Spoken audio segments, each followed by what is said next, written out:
Hi guys, today I'm going to be walking you through the process of getting your Google Maps API key.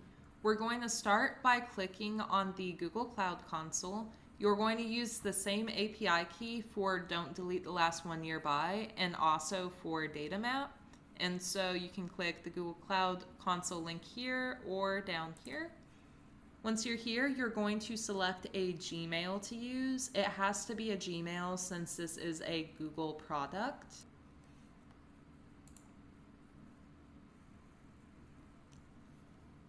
If this is your first time creating your Google Cloud Console account, it likely is going to ask you to enter your credit card information, and it will likely bring you to a different page than what you are seeing here. If that is the case, go ahead and enter the card information. This isn't charging you now. The way it works is as you use the API key, as of August 2025, you are given $200 a month in free credits, and you will not be charged as long as you do not exceed that amount. But if you exceed the $200 in usage, then you'll get charged. And at the end of this video, I'm going to show you how to check how much you've used your API key. That way you can have the peace of mind of knowing that you're not going to go over it. Unfortunately, from what I can tell, there's no way to set a hard limit to prevent yourself from going over. But I personally have found that $200 a month is crazily more than what I would ever need. And so definitely try testing it on a smaller data set first to make sure that you won't go over your usage. But don't be alarmed if you're prompted to enter your card information because, again, you're not paying for anything right now. That's only if you were to use it an astronomical amount. After you do that, if you don't see this page, go back to Directory Dynamics and click the Google Cloud Console link again, and that will bring you to this page. Once you are here, you're going to click the project picker. It likely will say My First Project. Mine says Directory Dynamics because I've already made this account and have been using it, but you'll click the project picker and you'll click New Project. You're going to give it a name.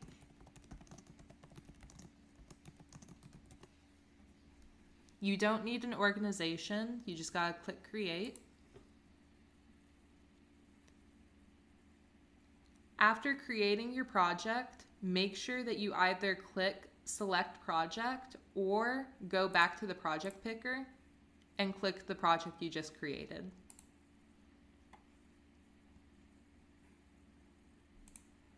Once you navigate to your freshly created project, it's going to have a pop-up that will include your API key.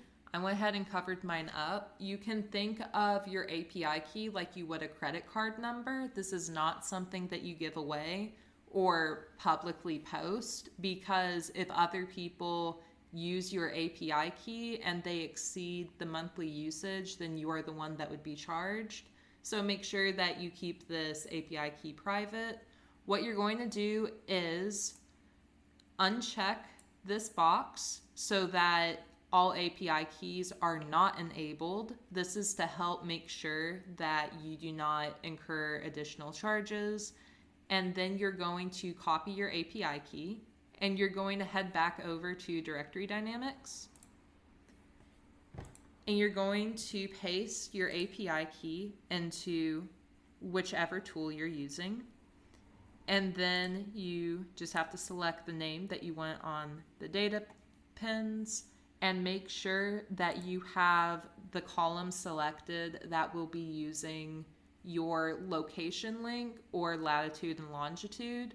If you're using a full address, I will cover how to do this towards the end of this video. However, I don't recommend it just because it does get a lot more expensive, a lot faster, and you are more likely to exceed the 200 monthly credits. Again, make sure that all Google Map APIs are not enabled because we are going to manually select the two that we'll be using and then go to Google Maps platform. I definitely recommend restricting your API key because this helps prevent other people from using it if they do somehow get a hold of your API key. I personally don't know a lot about it, so I'm not prepared to walk you through how to do this, but it is definitely something I recommend looking into. You're then going to head over to APIs and services. And you can either search for Maps JavaScript API, or you can just scroll down and you're going to click Enable. Then we're going to search for the Places API. Going to click it and click Enable. And now that API key we just entered, once it finishes loading, should be functional with location links or latitude and longitude. So I'll click Show Deletion Map. And now we can see our clusters of data. So going back to the cost breakdown, if you're concerned that you're going to exceed the $200 in monthly credits, you can click the link to monitor your API usage. And here it will tell you how much you have spent in your monthly credits so far. It's important to note that this doesn't populate immediately. If you map 20,000 pieces of data and it still says that you haven't used any of your credits, it's because it just hasn't had enough time to update. So I definitely recommend playing around with it so that you get a feel for how much it costs. Just using latitude and longitude is pretty cheap. And even when you are using a location link, it actually includes the latitude and longitude in the link. And so that's how the API is able to map the data. So if you want to use the full address instead of the location link, that gets a lot more expensive, which is why I strongly recommend against using it. If you're scraping your data, I definitely recommend getting the location link. That way you don't have to use the full address, because if you're mapping your data multiple times, it's better to have spent the money to get the location link once rather than to be spending money every single time you map the full address. If you do, for whatever reason, still want to use the full address to map your data, you're going to go back to APIs and services, and you are going to search for geocoding.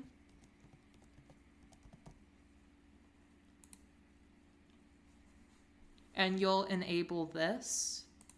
And then when you select the column for the location, you'll just select the full address instead. Again, I personally strongly recommend against doing that, but if you do have a scenario where it makes sense, that's how you would do that. If you ever forget what your API key is, all you have to do is click the Google Cloud Console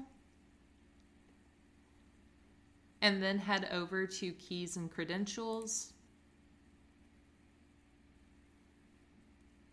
And then under API keys, there will be an option to show key. If you click this, it'll pop up with your API key, so you can just copy and paste it back over. If there's anything else that you're finding confusing or having a hard time with, just head over to Watch Our Tutorials and you'll have a list of all our instructions on how to get the different API keys and use our different features. If there's anything that's missing, by all means, reach out to us at support@directory-dynamics.com and I'll look into creating a new tutorial for you. I hope you guys found this helpful.